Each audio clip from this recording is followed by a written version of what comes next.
Hey there, entrepreneurs, and welcome to today's show. We're going to cover a lot of ground today, folks, and I am here with Monica Adwani, and Monica has committed to helping women, Latinos, and insurance agents achieve their goals. Whether you seek to open or scale your business, grow your team, become a leader, share your story, she's got something for all of that, folks, if you can imagine that. So she's extremely passionate about community, education, and operational excellence. She's a proud partner at Savital, which is a virtual professional company. She's also a partner at BRZ Insurance, which is a tech-based independent insurance agency focused on helping the Latinx community protect their assets in their own language by providing insurance in real time. And as if that isn't enough, folks, number one, I want to say what's not in this bio is that she is ridiculously involved in the community and always doing something different. But she also has a fantastic podcast called Transcend with M that you should absolutely, definitely check out. So Monica, welcome to the show. Thank you for having me, Michelle. I'm very excited to be here and a little nervous too. So That's okay. That's okay. I promise I'm not scary. But yeah, you said earlier, you're used to being the host, but you're not used to being interviewed, which it is different. So I can kind of understand that, right? yeah, that's the point, right? It's very difficult to be the person in the other side. So Yeah. it is okay. We're just gonna push through this and we're gonna make it awesome for everybody listening to your amazing podcast, which I am a true fan on. So I cannot wait to kind of like get into it and share so others can grow. Awesome. Cool. Well, we're just going to dive in because, you have a fantastic story of resilience that deals with burnout, workplace trauma, toxic relationships, and like so much more. So, let's jump in. Can you give our listeners a bit more information about how those, that situation and how it influenced the trajectory of your life? Because it did in a major way, right? Yeah. So, I mean, everything was going great. I've been in insurance for about 17 years now, give it a take. And, I've had a great career so far, but around 2018, I started to experience a couple of difficult, roads. And the company I was working for at that time end up, selling. And that was the initial journey of a very difficult transition and how things started to change rather quickly. So, for me, I was always going to be on this company because, it was a startup and super, 150% dedicated. But I didn't know how it actually was affecting me mentally until I got to a point where a lot of things started to not take place, right? So a lot of the promises that were made because of the sale weren't delivered. A lot of people started to change. A lot of relationships changed. And bottom line, as people left the company, I kept taking in, right, all the work of all these people. They were not getting replaced. Yeah. And it got to a point where like I was working probably, 85 to 90 hours a week, no raise, no money, no incentives, no recognition, no thank yous. And when I sat down to actually talk about it, the answer that I got was like, well, that was never part of the agreement and you might need to wait till next year because that's on our budget. So when I was met with those words, I basically made the decision that I needed to find a more suitable place for me. But everything happened so quickly that I actually left without a plan. Nice. And the way that separation went on, it was what really, really put me in a very dark space as a professional and as a person. Because the moment I went to hand out my resignation, it was just like I was a total stranger. right? And I had nothing to do with the growth of this company that just sold for millions and millions of dollars. Yeah. And that really put a really, it put me in a very dark place because, you know, I felt totally worthless. I felt taken advantage of.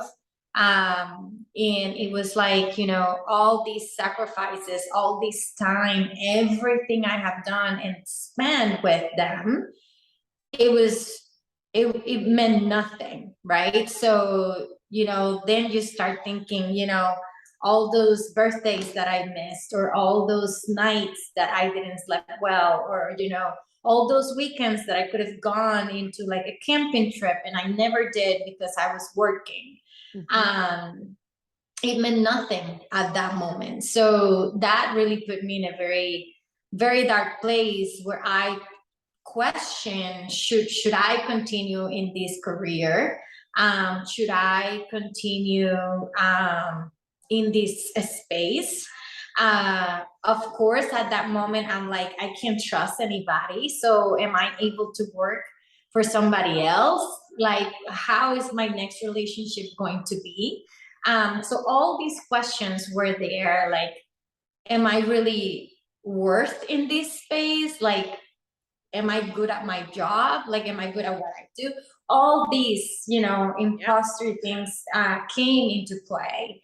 And I actually ended up taking about 2 months off because I just couldn't apply for a job. I couldn't carry a conversation with no one. I just I just didn't know what a healthy relationship looked like because it was all fog, right? It was all foggy, and I was heartbroken because I took my job personally. So through that journey, I had to learn to separate personal from professional. I had to listen things to things that I've been ignoring for a very long time from my own family.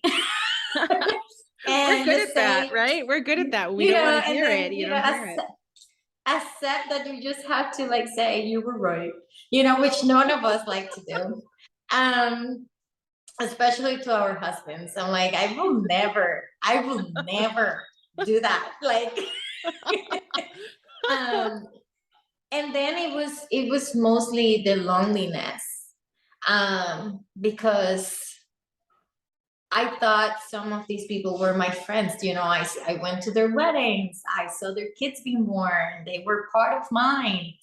And all of a sudden, everybody kind of like disappeared, just because, not because of their own desire, but because of the position that the company put them into, right? With having that relationship with me. Um, so it was a very, very lonely space, and a very lonely journey, and it's still a recovering for me because it's been 2 full years since that, actually. But I still have, you know, that hesitation of having very close relationships, and you know, I still working through that trauma that left me kind of like in a very bad emotional state.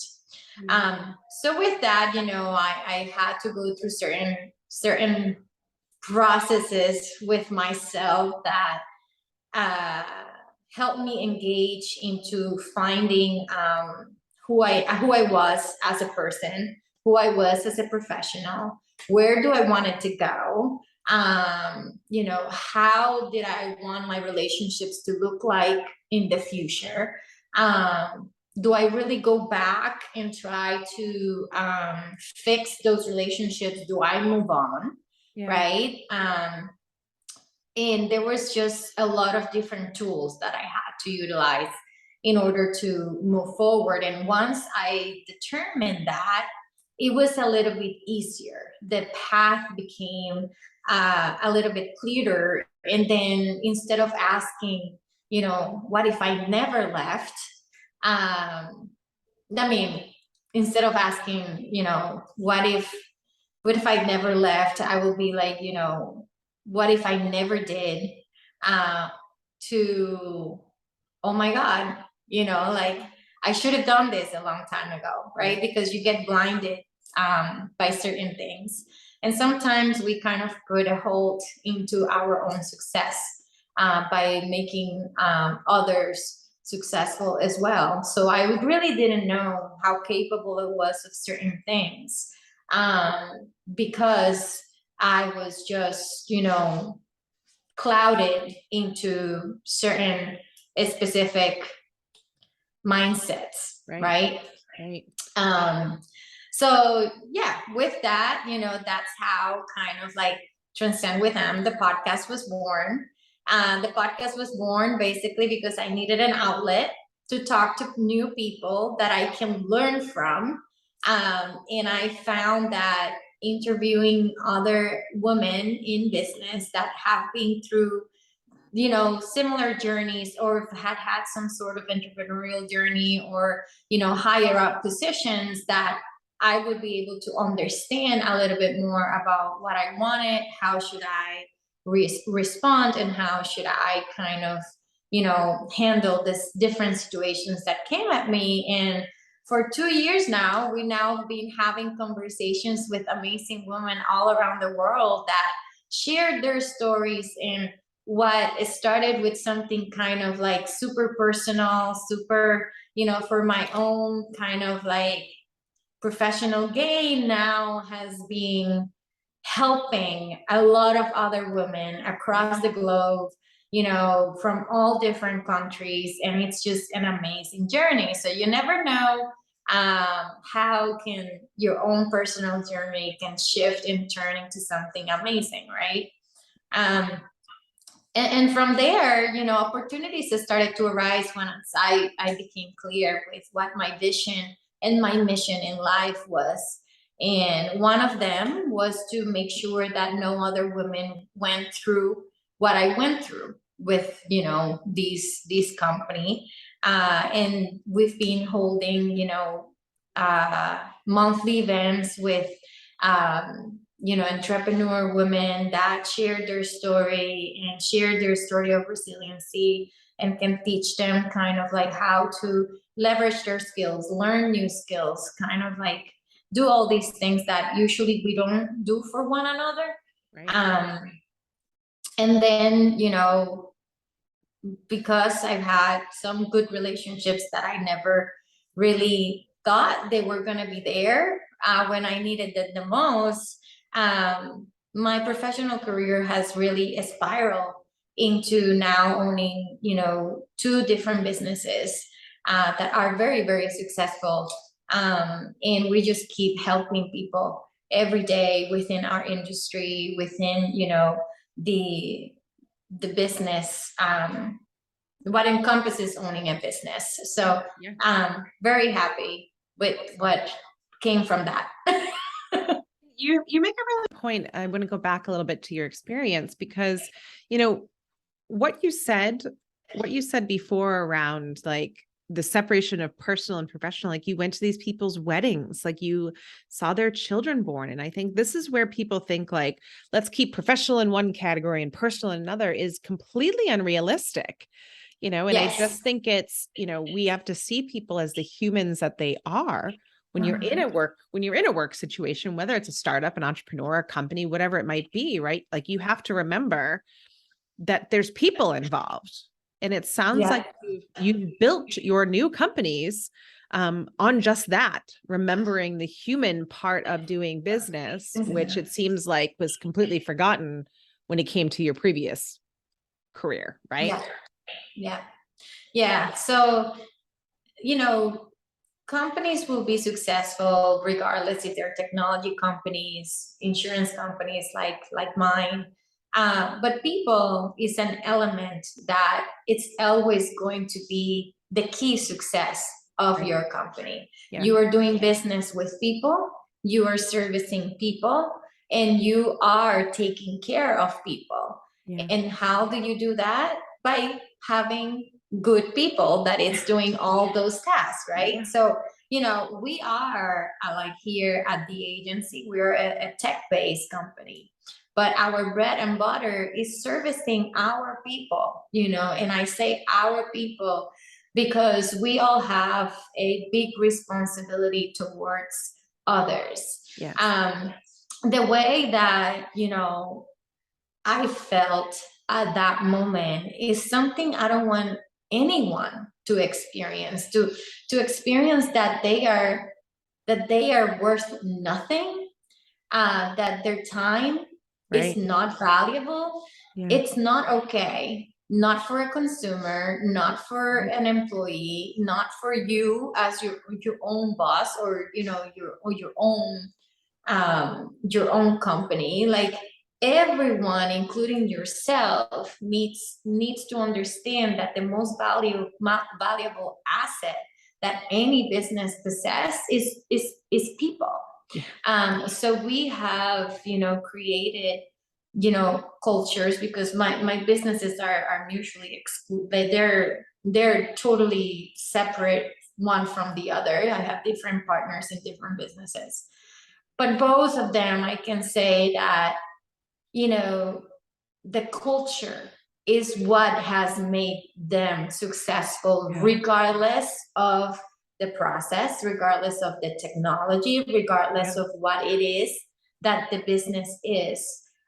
It is the people who have made them successful, because we believe in the values of making people feel that they're everything.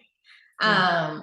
So, based on that experience, I made it my mission to make sure that everybody feels that they are worthy of something. Yeah. And that's how we run our companies. Yeah, and I mean, you hit a really good point. You said one of my favorite word, values, right? Yeah. It's like we have a lot of companies out there right now who, and I mean, I see it in owners all the time, of like, when I ask, well, what are your values? What do you value as a person? What do you value as a company? Like, and how does that waterfall down to your employees, to your customers, to all of the above? And it sounds to me like you've done the work to understand what those values are on both Yeah. companies, right? Does that sound right? Yeah, that is correct. Yeah. Yeah, which is absolutely beautiful, because I think you're spot on. You can have the best tech in the world. I always tell people it's the marriage of people, process, and technology, right? But you can't leave like one out of those three. With your other, yeah. Yeah. That's correct.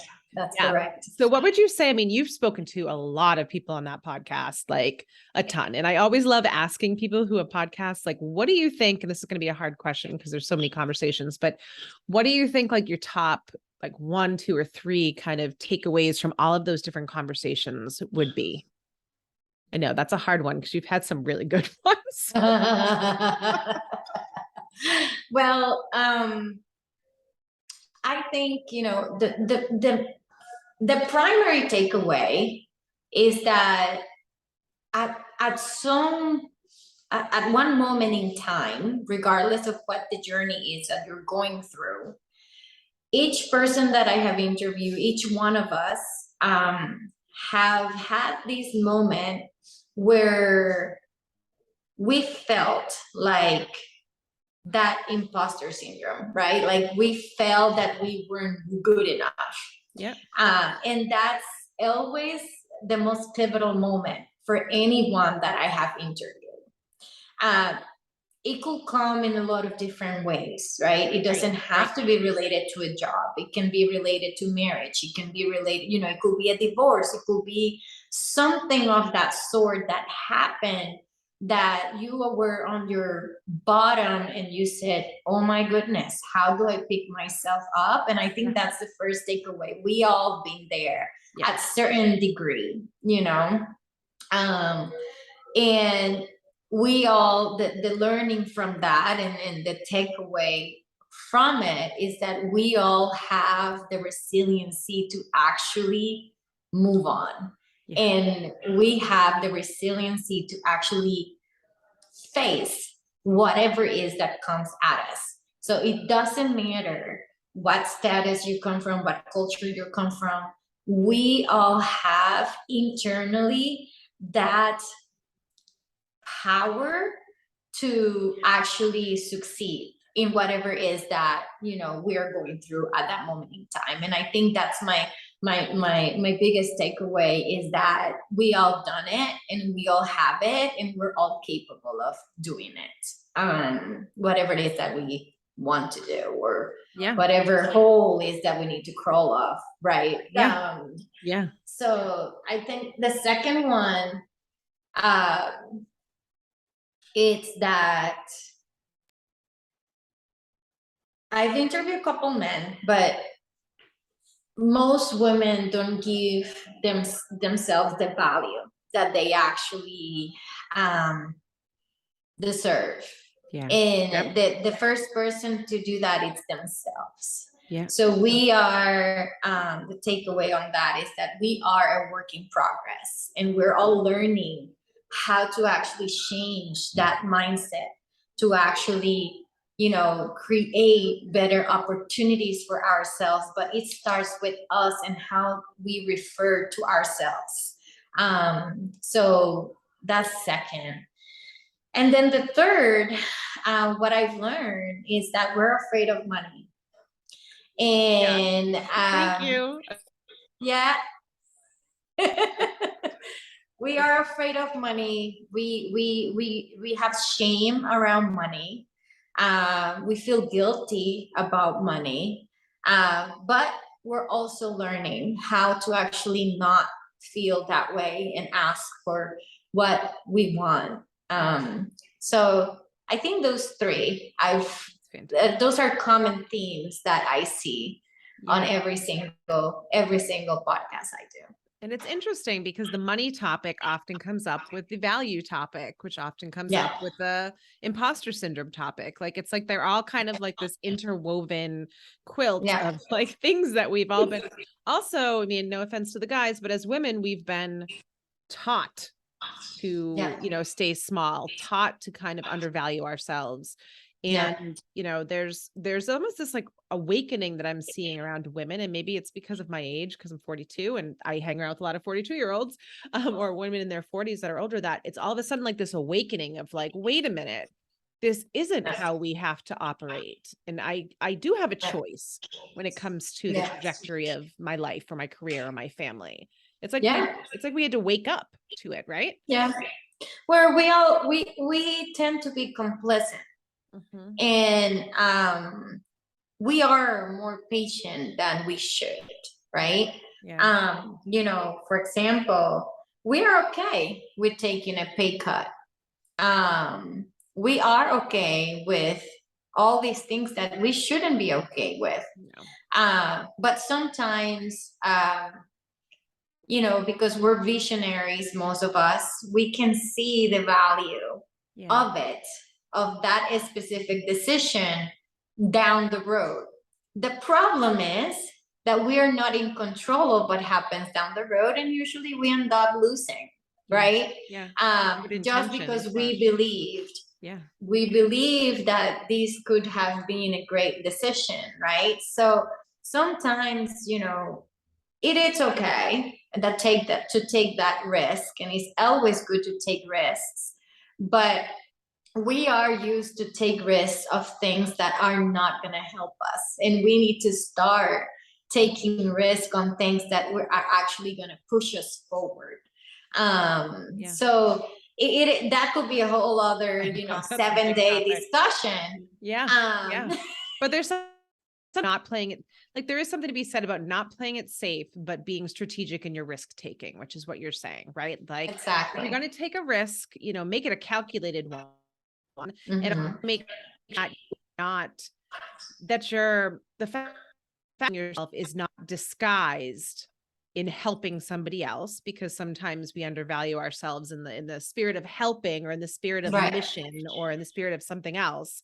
But really what we are is scared to step into our power sometimes. And I'm vastly generalizing everybody right now into one bucket. And I know everybody is not doing it the same way, but I think I've seen it like you, I've seen it time and time again, where we start, it's like we roll over, or we just kind of blindly accept in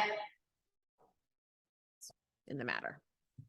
It is true. It is true. And I think, we're all learning. Mm-hmm. It is, Absolutely. some of us learn a little later, some Yep. of, the new generation is learning a lot Yes, faster, they are. right? Because Yep. they come out of the gate so secure about themselves. And it's like, Yep. well, if it's not this, I don't want it, and I'm going to Good. move on, Yeah. which is what we've been seeing Yep. happening. So I think, right now there is that weird shift where like the new generation is actually overtaking, Yeah. because all of us were so afraid to do what they are doing, right? Yeah. So we're catching up. We're catching up, and it's it's a beautiful thing. It's a beautiful growth journey for every person that it all looks different to everybody, just to your point, but it is wonderful that it's happening. Yeah. Yeah. I love the fact that you mentioned the generation, differences and stuff like that, because we each have things that we can learn from one another. I think Yeah. you hear a lot of that generation this and generation that. And it's almost like sometimes the media pins them against one another. Oh But yeah. really it's a lesson in acceptance and learning. Right. When you look at, like, I can learn a lot from the older generations and I can learn a ton from the younger generations. Yeah. Like, how about we just kill the generation talk and talk about people? Right. Like, and the fact that we can all learn from each other, period. Like, end of statement. Yeah. Well, this has been fantastic. Can you think of any like last things that you'd like to say to anyone? I always like to ask, like, if you can speak directly to kind of that person who is struggling, that person who is kind of going, well, this is not my day, this is not my year, this is not Mhm. my, decade, whatever it may be. What would you have to say to them? I will say to them today that, the only person that has the complete power to determine how your next 5 minutes look like is you. Yeah. And, regardless of how your environment is, if you decide that you are going to show up with a smile, that can make the entire difference to your day. Right. So, granted, we cannot control everything and everybody around us.